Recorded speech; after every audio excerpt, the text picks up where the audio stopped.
जी हाँ, स्वागत है आपका। इसके चौथे पार्ट में अब तक 56 अति महत्वपूर्ण प्रश्नों पर हम अभ्यास कर चुके हैं। अगर वो वीडियो आपने मिस किया तो प्लेलिस्ट में जा करके उन तमाम महत्वपूर्ण प्रश्नों की सीरीज देख सकते हैं।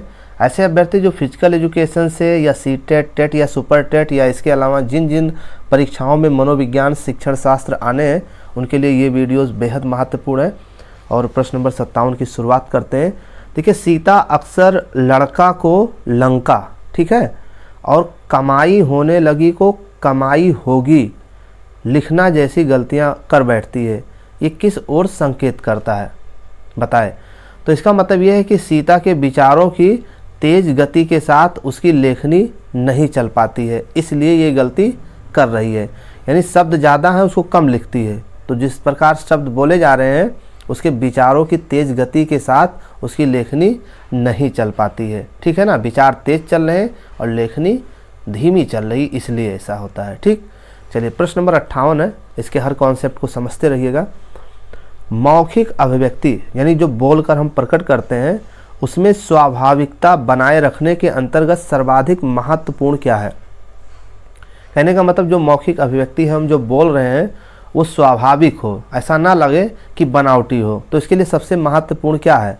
तो इसके लिए सबसे महत्वपूर्ण है कि सरल और सहज भाषा का प्रयोग करना चाहिए, बहुत जटिल शब्दों का प्रयोग नहीं करना चाहिए। ठीक, चलिए प्रश्न नंबर 59 है कि छात्रों से उनकी रुचियां और अभिवृत्तियां आदि के बारे में सूचनाएं प्राप्त करने के लिए सबसे महत्वपूर्ण तथा उपयुक्त परिविधि कौन सी मानी गई है? तो प्रश्नावली, यानी प्रश्न करते रहिए, ठीक है।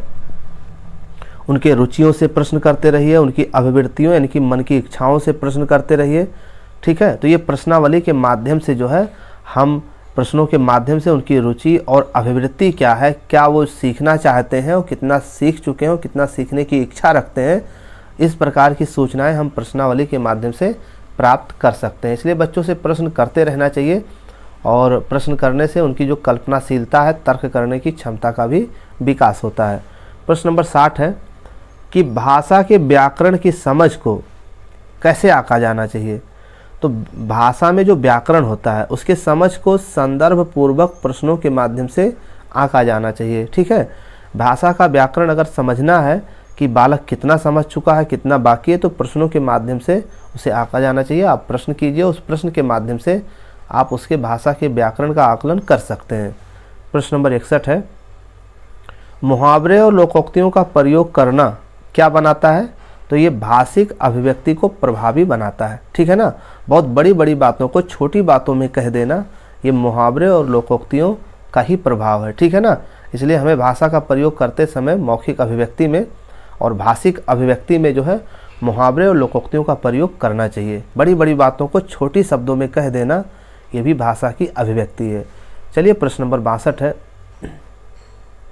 उसने पढ़ा, उसने खाया, उसने सीखा जैसे भाषा का प्रयोग क्या दर्शाते हैं? तो इसका मतलब यह है कि सभी जो वाक्य है ना एक ही जैसे हैं।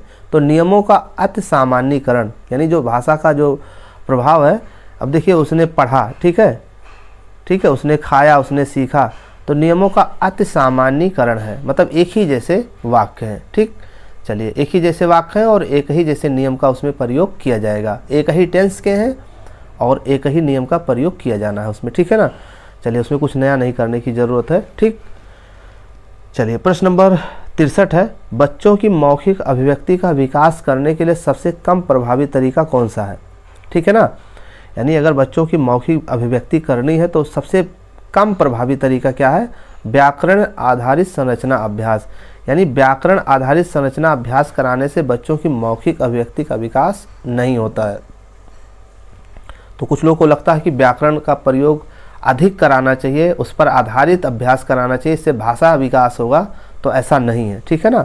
मौखिक अभिव्यक्ति का विकास करने के लिए सबसे कम प्रभावी तरीका व्याकरण आधारित संरचना पर अभ्यास कराना है, ठीक है। चलिए प्रश्न नंबर 64 है कि देवनागरी लिपि की उत्पत्ति किससे हुई है? तो ये हो गई है ब्राह्मी लिपि से। और रीता पहली कक्षा में पढ़ती है और वह मुझे आम बहुत अच्छा लगता है, मैं थक गई आदि वाक्य का प्रयोग करती है, ठीक है। तो रीता, ठीक है ना, क्या जानती है? जैसे रीता पहली कक्षा में पढ़ती है, मुझे आम बहुत अच्छा लगता है। ठीक, मैं थक गई आदि वाक्यों का प्रयोग करती है तो रीता क्या क्या जानती है?